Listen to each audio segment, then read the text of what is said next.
Mutual fund में large mid और small cap को आप समझते ही होंगे, लेकिन इस वीडियो में हम आपको फ्लेक्सी कैप फंड्स के बारे में बताने वाले हैं। इनके अपने कई फायदे हैं, लेकिन क्या ये आपके लिए सही है या नहीं, चलिए यही समझते हैं। नमस्कार, मेरा नाम प्रतीक वाघमारे है और आप द इकोनॉमिक टाइम्स हिंदी देख रहे हैं। अब फ्लेक्सी कैप फंड्स को समझते हैं। इसके लिए आपको पहले समझना होगा लार्ज मिड और स्मॉल कैप क्या होता है। लार्ज कैप कंपनियां वो होती हैं जिनका मार्केट कैप 20,000 करोड़ या इससे ज्यादा का होता है। ये बड़ी और स्टेबल कंपनियां होती है जिनका बिजनेस लंबा और मजबूत होता है, जैसे टीसीएस हो गई, रिलायंस इंडस्ट्रीज या एचडीएफसी बैंक हो गया। यहाँ रिस्क कम है, रिटर्न स्टेबल होता है। जो फंड ऐसी कंपनियों में पैसा लगाते हैं वो लार्ज कैप फंड होते हैं। मिड कैप कंपनियां वो होती जिनका मार्केट कैप 5,000 करोड़ से 20,000 करोड़ के बीच में होता है। इनमें ग्रोथ की संभावना ज्यादा होती है, जैसे वोल्टास कंपनी हो गई।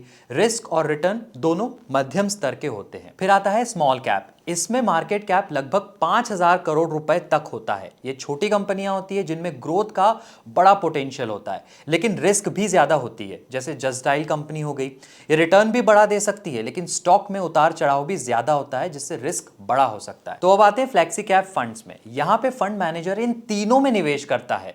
जहां मौका बनता है वहां निवेश हो जाता है। फिर लार्ज कैप स्टॉक हो या मिड कैप हो या स्मॉल कैप हो, सेबी का नियम है कि कम से कम 65% फंड आपको इक्विटी में डालना है, बाकी फंड मैनेजर पर छोड़ दिया जाता है। मतलब अगर मार्केट में लार्ज कैप अच्छा कर रहे हो तो फंड मैनेजर आपका पैसा उसमें डाल देगा, अगर स्मॉल कैप अच्छा कर रहे हो तो पैसा वहां शिफ्ट हो जाएगा। एमफी के आंकड़े बताते हैं कि फ्लेक्सी कैप फंड में जून 2025 में 5,700 करोड़ से ज्यादा रुपए का निवेश हुआ है, जो चौथे महीने में लगातार सबसे ज्यादा रहा।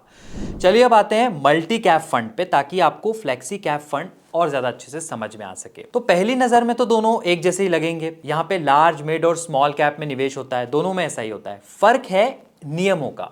मल्टी कैप फंड में कम से कम 25% आपको तीनों कैप में निवेश करना होगा। मतलब 100 रुपए अगर आप मल्टी कैप में डाल रहे हैं तो 25-25 रुपए आपको लार्ज मिड और स्मॉल कैप में डालना जरूरी है।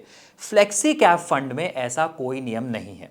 फंड मैनेजर पर निर्भर करता है, वो अपनी जरूरत के हिसाब से लार्ज कैप में पैसा बढ़ा भी सकता है, ग्रोथ दिखने पर मिड और स्मॉल कैप्स में भी अपने फंड को शिफ्ट कर सकता है। अब बात करते हैं इसके परफॉर्मेंस की। लॉन्ग टर्म में फ्लेक्सी कैप फंड्स ने रिटर्न अच्छा दिया है।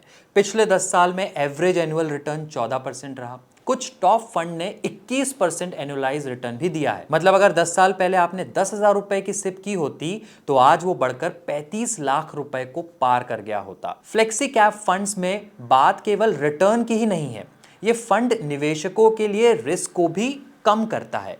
वो ऐसे कि पिछले 3 साल में जुलाई 2025 तक फ्लेक्सी कैप फंड्स में वोलेटिलिटी यानी उतार चढ़ाव 13% रहा। वहीं मिड कैप फंड्स में 15% और स्मॉल कैप फंड्स में लगभग 17%। यानी फ्लेक्सी कैप फंड्स में कीमत का उतार चढ़ाव कम होता है, जिसका मतलब रिस्क थोड़ी कम होती है। इसलिए इन्वेस्टर्स इसे पसंद करते हैं। एक ही फंड में लार्ज मिड और स्मॉल कैप तीनों में आपको एक एक्सपोजर मिल जाता है, अलग अलग फंड्स रखने की जरूरत नहीं होती। तो क्या इसमें सब कुछ अच्छा ही अच्छा है? नहीं, ऐसा नहीं है।